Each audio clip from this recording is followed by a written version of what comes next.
자, 개념센 수상 277페이지의 96-1번 보겠습니다. 주어진 2차 방정식의 두 근이 모두 마이너스 2와 1 사이에 있을 때 실수 m의 값의 범위를 구하여라. 자, 지금 우리가 2차 부등식 단원에 들어와서 가장 많이 하고 있는 게 뭐냐면요. 해석해보고, 문제를 해석해보고, 따져보고, 특정한 조건을 만족하게끔 설정하고, 이런 것들을 정말 많이 연습을 했어요. 제가 저번 수업 시간에도 이야기를 했었지만, 너무 외울 게 많죠. 너무 경우도 많고 이것저것 쪼개다 보면 외울 게 한두 가지가 아니에요. 그걸 온전히 다 외우는 게 아니라고 했습니다. 거기 나와 있는 뭐 표로 정리되어 있고 이런 1번 저런 경우, 2번 이런 경우 걔네들은 정말로 우리가 해석하는 방법, 이 문제를 따져 나가는 방법들을 보여준 것뿐이지 실제로 그렇게 1번, 2번, 3번 경우를 나눠서 다 외우라는 게 아니에요. 자, 그러면 이 문제도 우리가 문제를 하나하나 차근차근 따져보는 거죠. 얘가 이렇게 되려면 어떻게 해야 될까? 저렇게 되려면 또 어떻게 해야 될까? 이런 것들을 따져보는 거예요.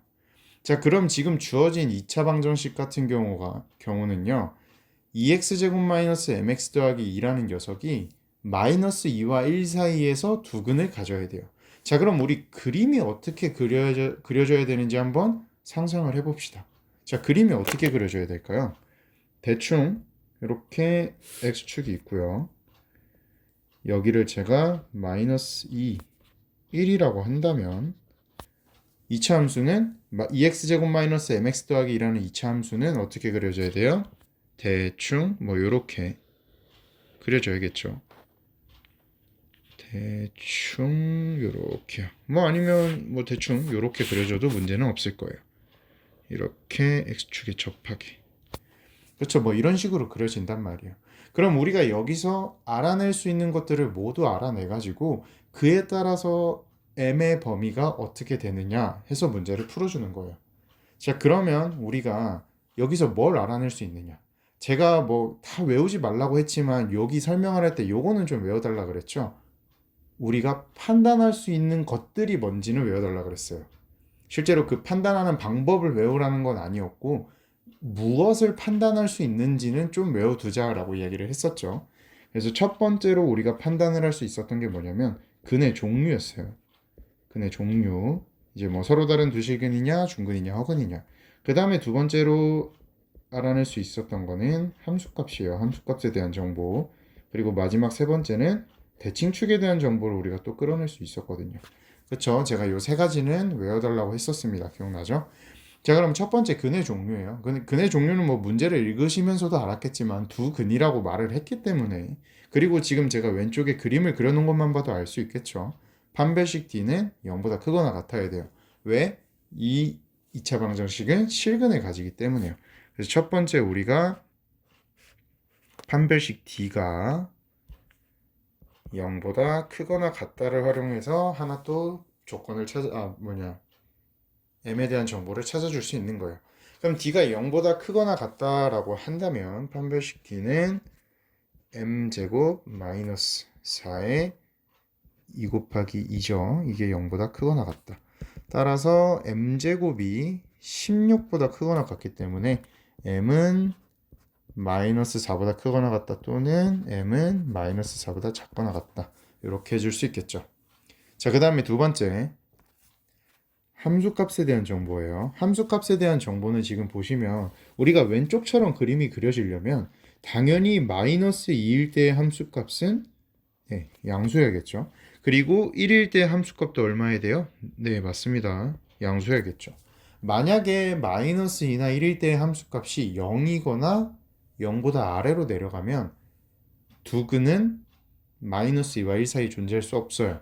뭐 하나만 예를 들어서 그려볼까요? 만약에 딱 근이 1에 겹친다고 생각을 해보세요. 그러니까 1에서의 함수값이 0인 거예요. 그럼 그림이 뭐 뭔지 몰라도 대충 이렇게 그려질 수 있겠죠.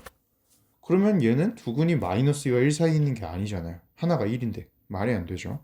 그 다음에 만약에 1에서의 함수값이 음수라고 생각을 해보세요. 그럼 그림이 대충 뭐 이런 식으로 그려질 거란 말이에요. 그럼 당연히 두 근이 또 마이너스 2와 1 사이에 없죠. 1의 함수값이 음수려면 이렇게 그려질 수밖에 없잖아요. 무슨 말인지 알겠죠? 그래서 우리는 함수값에서 알아낼 수 있는 게 뭐냐? 1일 때의 함수값과 마이너스 2일 때의 함수값이 둘 다 뭐다? 양수다라는 거를 알아낼 수 있는 거예요. 아, f2 마이너스 2랑 요거를 fx라고 하겠습니다. f-2랑 f1이 전부 다 뭐라고요? 양수라고요. 자, 그럼 우리가 f-2가 양수라는 걸 통해서 먼저 뭘 알아낼 수 있는지 한번 볼게요. f-2 같은 경우는 우리가 대입을 해주게 되면요.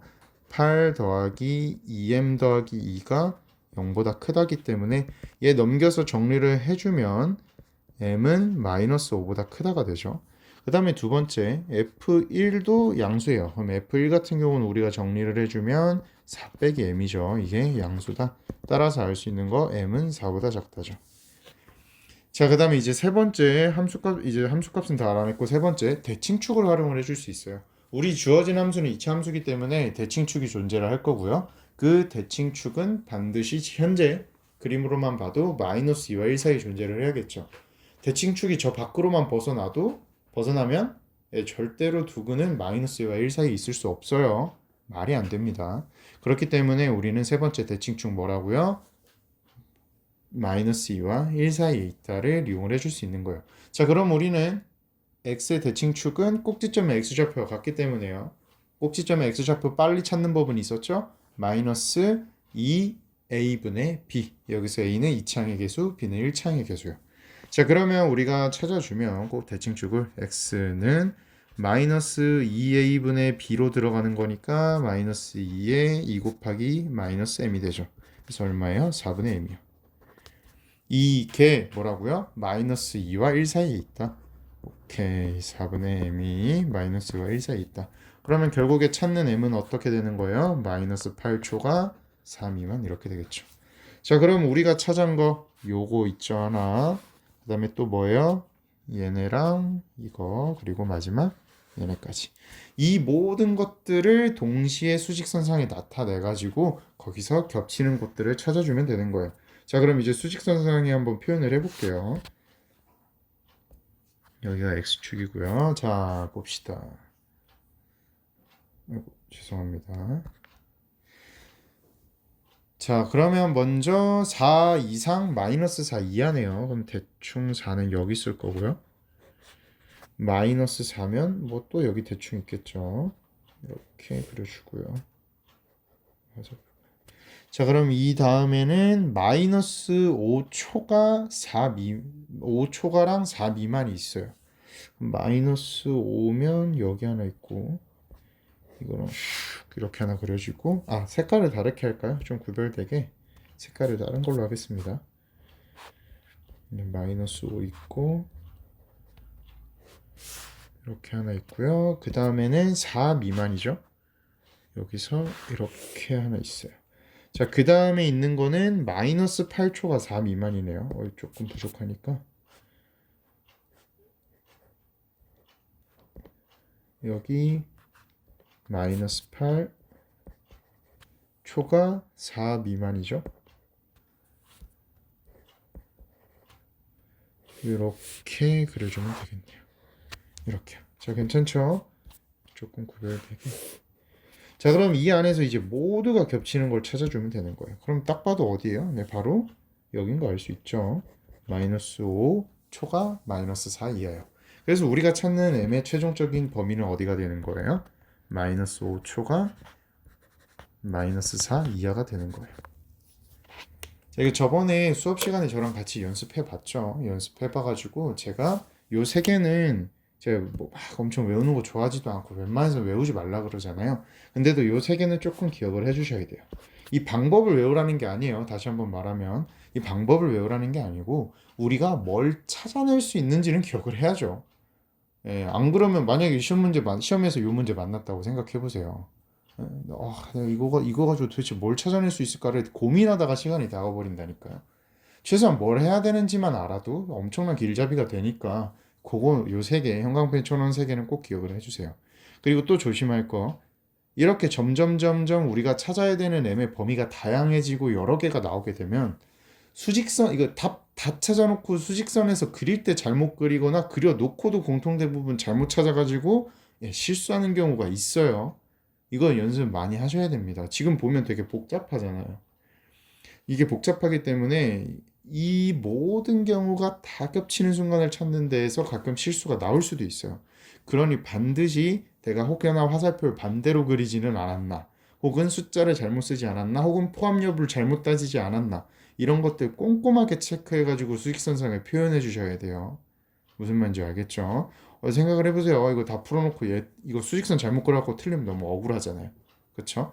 그러니까 먼저 요 세 개 뭐 찾을 수 있는지 잘 기억해주고 꼼꼼하게 찾은 다음에 수직선상에 그릴 때도 꼼꼼하게 그려주자. 알겠죠? 그래서 정리 잘 하시고 꼭 복습해 보셔야 돼요. 특히 이 수직선 그리는 것도 정말 연습 많이 하셔야 돼요. 뭐 쌤 이거 그거 못 그린 사람이 어디 있겠어요? 있습니다. 실제로 간혹 가다가. 그러니까 꼭 복습을 잘 해주세요.